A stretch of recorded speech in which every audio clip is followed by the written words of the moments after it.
පළවෙනි දට තමයි අපි අවුරුදු 6 සම්පූර්ණ කරන්නේ. අපේ හාමුදුරුවෝ මේ අපේ මාධ්‍යායතන ආරම්භයේ පටන්ම අපිත් එක්ක බොහෝ ලිංගගතව ළඟින් ඇසුරු කළා. අපටත් හැකියාව ලැබුණා විහාරස්ථානෙට යන්නට එන්නට. අපේ හාමුදුරනේ මට වෙලාවකට හිතෙනවා මේක විහාරස්ථානයේ ධර්ම පුස්තකාලයක්ද කියලා. හාමුදුරුවෝ ලියපු පොත්පත් බොහොමයක් තියෙනවා. ඒ වගේම තමයි ඊටත් වඩා CD පටවලින් හාමුදුරුවෝ විසින් කියපු කවි බණවල CD පටවලින් පිරී ඉතිරිලා ගිහිල්ලා විශාල කාමරයක්. මම ඒක ඇතුළට ගියහම පුදුම හිතෙනවා අපිට. අපේ හාමුදුරුවෝ බොහොම ආඩම්බරෙන් අපට ඒක පෙන්නුවා. අපේ හාමුදුරනේ මට හාමුදුරුවන්ට මේ වැඩසටහනට ආරාධනා කරන්න ගිය වෙලාවේ අපේ හාමුදුරුවෝ දුන්නා කිසිම දෙයක් නොකිය ඩයරිය මගේ අතට දුන්නා. ඒ ඩයරියේ හැම දිනයක්ම අපේ හාමුදුරුවනේ ඒ දිනපොතේ හැමදාම අපේ හාමුදුරුවනේ රටේ කොහේ හෝ තැනක ධර්මදේශනයක් සටහන් වෙලා තිබුණා. අපි බොහොම අමාරුවෙන් තමයි මේ කාලය වෙලා තෙන් කරගත්තේ. ඒ කවි බණ අහන්නට රටේ හැම තැනම මං ඇහුවා හාමුදුරනේ අපේ හාමුදුරන්ගෙන් වැඩිම දුර ගියේ කොහෙද කියලා. අපේ හාමුදුරුවෝ යුද්ධයේ පැවති ප්‍රදේශවලට පවා ඈත කිලිනොච්චියේ පවා ධර්මදේශනා කළා. අපේ හාමුදුරුවෝ නමුත් සමාජයේ මතයක් තියෙනවා අපි සමහර අය ගැන කතා කරද්දී මේ කවි බණ ජනප්‍රිය සංස්කෘතියත් එක්ක ආවාදෝයි සමහර අය ගැන සැකයක් තියෙනවා. සමහර අයගේ කසකුසුවක් තියෙනවා මේක ජනප්‍රිය සංස්කෘතියත් එක්ක කවි බණ ආවේ. අපේ හාමුදුරනේ මේ කවි බණ සාමාන්‍ය ධර්මදේශනයකට වඩා කවි බණ කොහොමද මිනිස්සු අතරට ගෙනියන්නේ? නැත්නම් මේ දෙකේ අතර වෙනසක් දකින්නවද අපේ හාමුදුරුවෝ? ඇත්තටම වෙනසක් පැහැදිලි වෙනසක් තියෙනවා. ඒ වෙනස තමයි අනිත් ධර්මදේශනාවන් උකහා ගන්නවට වැඩිය වටහා ගන්නවට වැඩිය ග්‍රහණය කර ගන්නවට වැඩිය කවිය ඊතා සුළු මොහොතකින් එවලේම යම් හේකින් යමක් ඇතුළත් කරගන්න. දැන් මම උදාහරණයක් කියන්නේ අපි කියන මෙහෙම එකක්. ලත්තැවෙන විටදී නොලැබෙන වාසනාවට බෙහෙත කිබුදු දහම හිත් වේදනාවට එකඟව තථාගත අනුශාසනාවට දෙසවන් දෙන්න කවි බණ දේශනාවට. පින්වතුනි අපි දැන් සූදානම් වෙන්නේ ධර්ම ශ්‍රවණය කරන්නයි. තුන් සිත පහදවාගෙන හැමදෙනාම බණ අහන්න. එහෙම කියනවට වැඩිය අර වගේ කවියකින් කීවාට පසුව දඟලන කෑකෝ ගහන කිරිසප්පයාගේ පටන් වැඩිහිටිය දක්වා කිසි කෙනෙක් කතා බහක් නැහැ. ඉතින් ඒ නිසා මා හිතන්නේ ඊටාම සියුම් ආකාරයෙන් අපිට ඕනෑම පණිවිඩයක් මේ රටේ වැදගත් පණිවිඩයක් අපිට දෙන්නට පුළුවන් කවිය. මා හිතන්නේ අපේ ධර්මදේශනා වලට දිනපතාම කොහොමත් 5000 3000 අතර ධර්මදේශනාවට අනිවාර්යෙන් සෙනග එකතු වෙන දවසකට කිසිම තැනක කෑකෝ ගැහිීමක් සද්ද කිරීමක් ධර්මදේශනාව ආරම්භය සිට අවසානය දක්වා අපි දකින්නේ. ඒකෙන් මම තේරුම් ගන්නේ මොකද අපි එහෙම තරමක් දඟලලි සහගත ගතියක් තියෙනවා. අපි ධර්මදේශනාව නවත්තන්න බලනවා. එක තැනකදීවත් බණ ඉවර වෙනකන්වත් වචනයක්වත් නැහැ. දැන් අද පොහොය දවසේ අපේ අමාදහර වැඩසටහන ආරම්භ වෙනකොට කොහෙවත් ත්‍රිවිල් ස්ටෑන්ඩ් එක ත්‍රිවිල් කට්ටියක්වත් නැහැ. ඒ වෙලාවේ දුවගෙන ගෙදර ගිහිල්ලා රූපවාහිනිය ඉස්සරහට යනවා අපේ හාමුදුරන්ගේ බණ බලන්න කියලා. ඉතින් ඒකෙන් මම තේරුම් ගන්න තියෙනවා ගද්‍ය ධර්මදේශනාවකට වැඩිය පද්‍යයෙන් අපට ඉතා ඉක්මනින් යම පණිවිඩයක් කියන්න පුළුවන් වගේම වැඩි දෙනෙක් ඒ සඳහා ආකර්ෂණීයත්වයට ඇති වෙනවා. ඒ නිසාවෙන් මම හිතන්නේ කිසිම ගැටලුවක් නැතුව පැහැදිලිවම අපිට කියන්න පුළුවන් මම වගේ තවත් ස්වාමීන් වහන්සේලා කීප නමක් හිටියොත් ඉතා කෙටි කලක් තුළ අපේ රටේ මේ අනවිභවනීය සේවාවක් සිදු කරන අපේ ගරුතර මහා සංඝරත්නයේ ඒ සේවාව දෙගුණ තෙගුණ කරගන්න පුළුවන්. අපේ හාමුදුරුවන්ට ධර්මදේශනා වලට ගියාම හදිස්සියේ යම් කිසි අවස්ථාවකට නොහිතපු මොහොතකට මුණ දෙන්න සිදු වෙලා තියෙනවද? එහෙම අවස්ථා ගොඩක් ඇති වෙලා තියෙනවා. ඒවා අත්දැකීම් හැටියට ජීවිතේ එකතු කරගෙන දැන් ඊයේ මම ධර්මදේශනාව කළේ මේ ප්‍රදේශය කියන්න හොඳ නැහැ. ධර්මදේශනාව සිදුවන පුටුව මම වාඩි වෙලා ඉන්න පුටුව ගැලවුණා. මට මතකයි ටිකක් මං එහෙම වෙන පුටුව ගැන මං එහෙම ඇඳ අල්ලගෙන ධර්මදේශනා ඉවරනකම් පිරිකර පූජා කර අත ඇල්ලුවත් එක අතින් ඊයේ ධර්ම දේශනාවේ මේ ඒ පුටුව ගැලවුණ ඇන්ද කියන්නේ වාඩිලා යට අඩිය මම එහෙම මේ පුටුව ඒ කිසියක් කාටවත් නොපෙනින්නේ ධර්ම දේශනාව අවසන් වෙනකන් ඒ වැඩ කටයුතු කරලා නැගිටලත් ආවා මම එනකොට වාහනයෙන් නැගිටිනකොට හාමුදුරුවෝ අහන්නේ මම වාඩිලා හිටියේ මම වාඩිනකොට පුටුව ගැලවුණා මම ඒත් බණ විරණකම් මේ විදිහට අල්ලගෙන හිටියා කියලා. අපේ හඳුරන්නේ අපි මේ බලන්න යන මොහොත බලන්න හාමුදුරන්ට මතකද කියලා මේත් ඒ වගේ අවස්ථාවක්.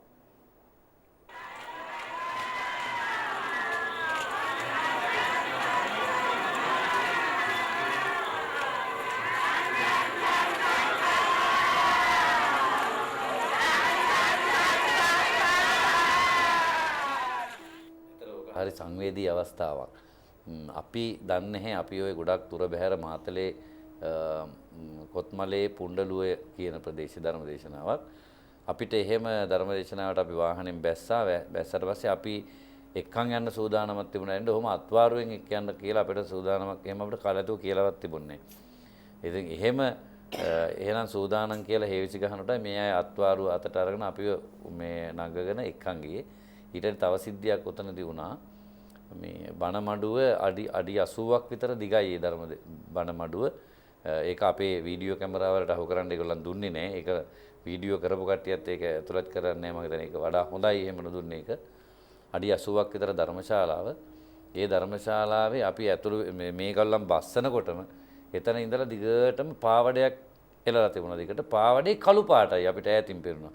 පස්සේ බලද්දි මේ අපි පාදෝවන තැන ඉඳලා ඒ ධර්මාසනයේ කෙළවර දක්වා අඩි 80ක් විතර දිගට සුදු පාවඩේ අම්මලා දෙපැත්තෙන් කොණ්ඩේ කඩාගෙන පාවඩේ උඩට දාගෙන ඒ අපි පාවඩේ උඩින් තමයි යන්න ඕන. ඔයාට හිතා ගන්න ඒ වගේ අවස්ථාවක් ස්වාමින් වහන්සේලමකට උදා වුණොත් කොයි තරම් හිතට මේ හැඟීමක් ඇති වෙනවද? ඉතින් ඒ හැඟීම එදා අපට ඇති වුණා. අපි කවදාකවත් මේ අම්මලා මේ කොණ්ඩේ උඩින් අපි යන වෙලාවේ මේ පැවිදිකම අපි සුරකින්න ඕන. ඒ වගේම මේ පැවිදිකමේ ගෞරවය අපි රැක ගන්න ඕන. කවදාකවත් අපි අතින් මේ කැඩුණොත් මහා පාප කර්මයක්. අපට එදා ඒ අර අම්මලාගේ මේ කොණ්ඩේ කඩලා දාලා තියෙන පා වඩේ උඩින් යද්දි අපිට මතක් වුණේ ඒවා. ඒ නිසා අද වගේ ඒ සිතිවිලි මතක් වෙන නිසා තමයි අද මේ වගේ ගෞරවයක් අපිට ලැබෙන්නේ. සමාවෙන් හැමදෙරේ මම මෙහෙම ප්‍රශ්නයක් මේ මොහොතේ ඇහුවට මේ හැමදෙර මේ සියලුම දේවල් අපේ බොදු ජනතාවගේ හිතේ තියෙන බෞද්ධකමද නැත්නම් හාමුදුරන්ට දක්වන ගරුත්වයද නැත්නම් මම අහන්නේ මේ ජනප්‍රියත්වය නිසාද අපේ හාමුදුරනේ මේ නෑ ඇත්තටම නේ අපේ ස්වාමීන් වහන්සේලාට තියෙන ගෞරවණීය බව අපේ විශේෂයෙන් මේ අපි පළාත් වශයෙන් බෙන් කරන්න හොඳ නැහැ බෙදන්න හොඳ නැහැ නමුත් මේ රටේ තුනුරුවන් විශේෂයි අපේ ඕනෑම දෙයක් අපේ අම්මලා තාත්තලා කරනවා ඒක ඊටාම ඉහළින් කරපු අවස්ථාවක් හැටියට ওই අවස්ථාව අපට දක්වන්න පුළුවන්. තුනුරුවන් වෙනුවෙන් අපේ අම්මලා තාත්තලා ජීවිතේ වුණත් පරිත්‍යාග කරන්න කැමතියි. මම හිතන්නේ ඒ ගෞරවය මට දක්වන සිවුරට දක්වන ගෞරවය නෙමෙයි උතන තියෙන්නේ තුනුරුවන් විශේෂයි ඒ අය දක්වන සැලකිල්ල ගෞරවය. අපේ හාමුදුරනේ අපි බොහෝ දේවල් කතා කළා. අපි දැනගන්න කැමතිම දෙයක් තිබෙනවා අපේ හාමුදුරනේ පැවිදි ජීවිතේ අමතක නොවනම සිදුවීමක් තියෙනවද? මෙතෙක් පැවිදි ජීවිතේ අමතක නොවනම සිදුවීමක්. ඔව් ජීවිතේ අත්දැකීම් හැම දෙයක්ම අමතක වෙන්නේ නැහැ. පැවිදි ජීවිතේ.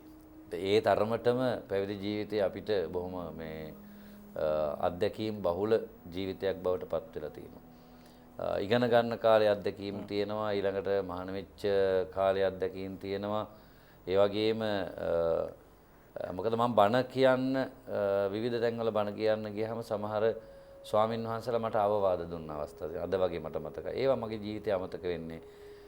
අර ඕමල්පේ සෝබිත හාමුදුරුව අපේ මේ රටේ ඉන්න ශ්‍රේෂ්ඨ යතිවරයන් වහන්සේලමක් මට දවසක් උන්වහන්සේගේ පන්සලේ බණ කියන්න ගියාම මට ඒ හාමුදුරුව කිව්වා මේ ආයුෂ්මතුන් ධර්ම දේශනා කරනකොට ඔයා පැය විනාඩි 5කට සැරයක්වත් පින්වතුනි කියන්න. මං එතෙක් කල් ඒක කියලා නැහැ. පින්වතුනි කියලා මුලින් කියන නේද ඊට පස්සේ ආගට පින් දෙන වැඩ කියලා නැහැ. ඉතින් එදා ඉඳලා මම ඒක ඒ වගේ අර කියන්නේ අපේ පිරිස නිතර ආමන්ත්‍රණය කරන්න පිරිසටයි කතා කරන්න කියන එක පෙන්වන්න. ඔය වගේ ගොඩාක් තැන් අපට කියලා දීනු තැන් තියෙනවා ස්වාමීන් වහන්සේලා. අත්දැකීම් පැවිදි ජීවිතේ තව සමහර ඒවා තියෙනවා කටුක අමිහිරි අත්දැකීම් තියෙනවා. මිහිරි අත්දැකීම් තියෙනවා. දැන් මේවත් සමසමව එක හා සමානව තියෙනවා.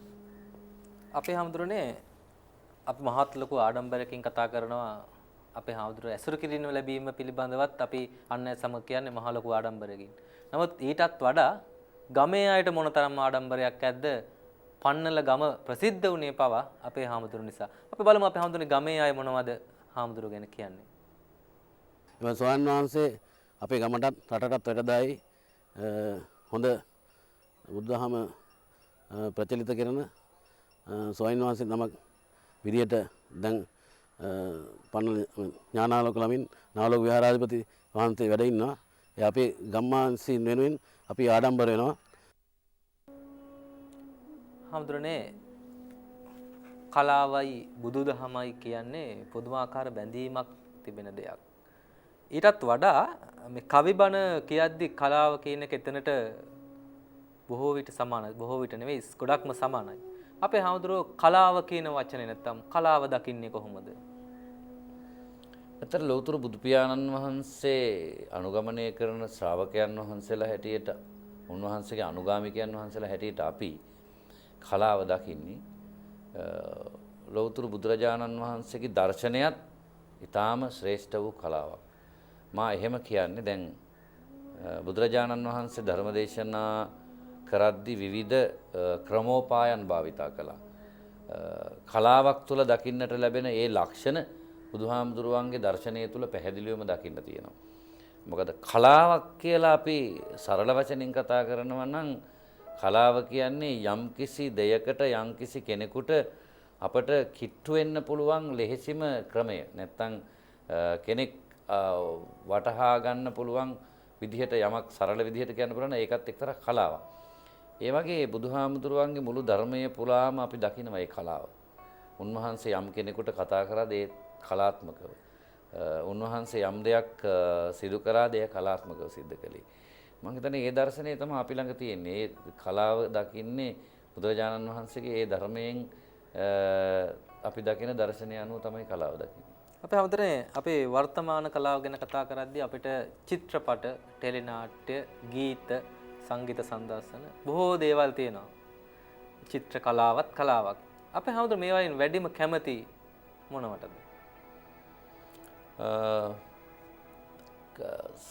කලාව කිව්වම හැම දෙයකටම එක වගේ කැමති. මම බොහෝ දුරට කැමති ගායනා පැත්තට ගොඩක් නැඹුරුයි. ගීත අහන්න ගොඩක් කැමතියි. ඒවා නිකන් ශෘංගාරයේ රස මුසු වෙච්ච ගීත නෙවෙයි බොහොම අපට සංවේදී ගීත ගායකයෝ අපි ළඟ ඉන්නවා හිටියා. ඒ ගීතවලට මම ගොඩක් කැමතියි. හාමුදුරනේ අපේ රටේ බොහෝ කාලයක් ගොඩක් ජනප්‍රියයි චිත්‍රපටි. අපිත් හැමෝම ආසයි චිත්‍රපටි බලන්න. අපේ හාමුදුරුවෝ මතකද චිත්‍රපටයක් එහෙම බලපු කාලයක්? ඔව්. පුංචි කාලේ තාත්තා එක්ක මම ඉස්සර ගියා. ඉස්සර අපේ ගමේ අපිට තියෙන ලොකුම නගරය තමයි රුවන්වැල්ල. මට මතකයි හිඟන කොල්ලා චිත්‍රපටය මම බැලුවා. ඊළඟට ඒ කාලේ තිබිච්ච ඒ වගේ චිත්‍රපට කීපයක් බලලා තියෙනවා තාත්තලා එක්කලා ගිහිල්ලා. අයියත් ගියාද එහෙම චිත්‍රපටි බලන්න? මත් බලලා. අපේ හාමුදුරුවෝ ගීත අහනවද? ඔව්. හාමුදුරුවෝ කැමතිම ගායකයෙක් ඉන්නවද ගායිකාවක් ඉන්නවද? අහවලාට මම ගොඩක් කැමතියි ගීත වලට කියලා. නැත්තම් තෝරා බේරා නොගෙන ඔබ වහන්සේ ගීත ගායනා? නෑ ගොඩක් දුරට තේරීමේ ක්‍රමයක් තිබෙනවා. මොකද එහෙම නැතුව අපිට එකපාරට තීරණය කරන්න බෑ කෙනෙක් ගැන. අපිට පසුගිය කාලේ හම්බෙච්ච ගායක ගායිකාවක මම වැඩිපුර අහන්නේ ගුණදාස කපුගේ, නන්දාමාලනී. මෑත කාලේ චන්ද්‍රන් ලියනාරච්චි, චන්සේන හෙට්ටිආරච්චි වගේ අයගේ ගීතවලට මම ගොඩක් කැමතියි. ඒ ගීතවල මම ගොඩක් අහනවා. ඒවට තමයි ගොඩක් කැමති. ඒවා බොහොම අපිට අහන්න පුළුවන් හැම කෙනාටම සංවේදී බවක් දැනෙන ගීත ඒගොල්ලන් තුල තියෙන ඒවා. අපේ හාමුදුරුවෝ අපි දුටුවා අපි දකිනවා නොයෙකුත් අවස්ථාවල ලංකාවේ විවිධ තරාතිරමේ පුද්ගලයන් ඇසුරු කරනවා. අපේ හාමුදුරුවෝ කියන්නකෝ මේ අපි දකින මොහොත මොකක්ද මේ? ඔව් අපි දඹානේ ආදිවාසීන්ගේ ගම්මානයට ගිහිල්ලා ආදිවාසීන් අපිට බොහොම සැලකුවා. දවල් දානයක් ලෑස්ති කරලා තිබුණා. ඒ දවල් දානේ වළඳලා දෙන්න එක්කලා බුලත් ටිකකුත් කාලා අපි කට්ටියත් එක්කලා ඔය සමූහ ඡායාරූපයකට ගත්ත අවස්ථාවක් තමයි ඔය. අපිට තලප හදලා තිබුණා. තලප තමයි තිබුණේ. ඊළඟට ගමේ කෑම තව කරවිල වගේ මේ තුඹ කරවිල වගේ කෑමක් ඔය හදලා තිබුණේ. තලපයි තුඹ කරවිලයි තමයි ඔය තිබුණේ. සමහර හාමුදුරුවෝ ඇයි ඒ ගමට වැඩි ධර්මදේශනාවකට වැඩියද නැත්නම් මොකක්ද ඒ අවස්ථාව? නෑ අපි මෙතුමාට අපි ගොඩක් උපකාර කළා. ඔය ගමේ සියලුම දෙනාට පාසල් පොත් බෙදලා දුන්නා. ඊළඟට ගමේ අඩුපාඩු මොනවා හරි අවශ්‍යතාවන් සඳහා අපිට උපකාර කරන්න පුළුවන්කම ලැබුණ ජනසරණ කණ්ඩායම ගිහිල්ලා. ඊට අමතරව කොහොම හරි කොළඹ ආවොත් ආදිවාසීන් වන්නිලා ඇත්තෝ අපේ පන්සලට ඇවිල්ලා මුණකට හොදලා විතක් වාඩි වෙලා විතක් කාලා මාත් එක්කලා හතුරුසාමිතිය එදිරි තමයි යන්නේ. අපේ හාමුදුරුවෝ දැක්කද අපේ මේ කොළඹ ඉන්න බෞද්ධයින්ට වඩා ඒ අයගේ වෙනසක්? අපොයියෝ පුදුම ආගන්තුක සත්කාරයක් තියෙනවා. පුදුම ආගන්තුක සත්කාර. නෑ ඊට වඩා බෞද්ධකම ගැන ආගම ගැන වෙනසක් දැක්කද? ගතිපැවතුම් ගැන? දැන් වන්නිලා ඇත්තොත් ඒ ළඟප තියෙන පන්සලට මාසිකව දානි දෙනවා. මාසිකව දානි දෙනවා. ඉතින් ඒ තියෙන ගරුගාම්භීරත්වය තමයි ඔය පෙන්වන්නේ වෙන්නේ. අපේ හාමුදුරනේ අපි බොහෝ දේවල් කතා කරලා කාලයක් යනවා. නමුත් අපිට පැය ගණනක් වුණත් කතා කරන්න ආසයි. රටේ අය හාමුදුරන්ගේ කවිබණ පදයක් අහන්න බලාගෙන ඉන්නවා වගේම අපි හාමුදුරුවොත් ලෙන්ගත් වෙලා ළඟ ඉඳගෙන බොහෝ දේවල් කතා කරන්න ගොඩක් ආසයි. නමුත් කාලය අපට හරස් වෙනවා. අපේ හාමුදුරනේ මේ අපි එකතු කරගත්ත බොහෝ දේවල් තියෙනවා අපේ අයට ගොඩක් පෙන්වන්න. තවත් පින්තූර කීපයක් තියෙනවා. ඔබ වහන්සේ ගැන විස්තර. ඔව් අපි බොහොම ළඟින් ආශ්‍රය කරන්නේ අපේ වටාපිටාවේ ඉන්න අන්‍ය ආගමික නායකයින්. මේ මම හිතන්නේ කඳානේ මෙතෝදිස්ට දේවස්ථානයේ ආගමික කටයුත්ත කරන මමත් ඒ පියතුමත් සහභාගී වෙච්ච අවස්ථාවක්. මේ මං කරන සේවාවන් ගැන ඇගීමක් කරපු එක අවස්ථාවක් මම හිතන්නේ විචිත්‍ර බාණී මොකරි දුන්න සම්මානයක ඒ මහානායක හාමුදුරුවෝ සම්මානයේ ගෞරව නාමයෙන් පිරිනමන අවස්ථාවක්. අපේ හාමුදුරනේ මේ සියලු දේවල් හාමුදුරන්ට ලැබිලා විදතරාතිරමේ අය කළා. අද හාමුදුරුවෝ සතුට වෙන තැනකට අපේ හාමුදුරන්ට එන්න පුළුවන් වෙලා. තමන් සයන්ව සතුට වෙන්න පුළුවන් තැනකට ඇවිල්ලා. අපේ හාමුදුරන්ට මතකද මුලින්ම මහාන වුණ මොහොත, මහාන වුණ දවස? ඔව්. 1980 පෙබරවාරි මාසේ 25 වෙනිදා. ඒ කෑගල්ල අලපලාවල මම මහාන වෙන්න දැන් අද වගේ අද ගිහිල්ලා හෙට උදේ මහාන කිරීමේ පිළිවෙතක් අපේ ඒ කාලේ තිබුණේ නැහැ. අපි ගිහිල්ලා අඩුම තරමේ අවුරුද්දක්වත් පන්සලේ ඉන්න ඕන. ඇබිත්තිය හැටියට මේ වටවිතාව පුරුදු වෙන්න ඕන, වතාවත් හුරු වෙන්න ඕන. අපේ නායක හාමුදුරුවන්ගේ උපන්දිනේ දවසේ තමයි පැවිදි කළේ. මමත් කාලයක් තිස්සේ ගිහිල්ලා හිටියා. ගිහිල්ලා මේ ඊට පෙබරවාරි 25 වෙනිදා සුබ නැකතින් 9යි ගානට මේ 80 පැවිදි වීම සිදු වුණා.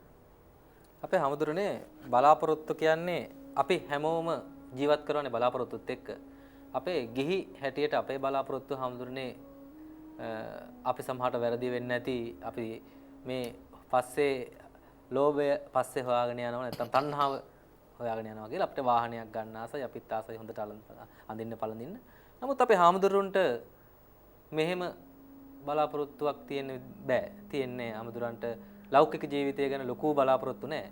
නමුත් අපේ හාමුදුරන්ටත් යම්කිසි බලාපොරොත්තුවක් තියෙනවා සිවුරු දරාගත් යතිවරන් වහන්සේ නමක් හැටියට. අපේ හාමුදුරන්ගේ අනාගත බලාපොරොත්තු මොනවද? ඇත්තටම අනාගත බලාපොරොත්තු සියල්ලක් අද සියත රූපවාහිනියෙන් ජනතාවට පෙන්වනවා.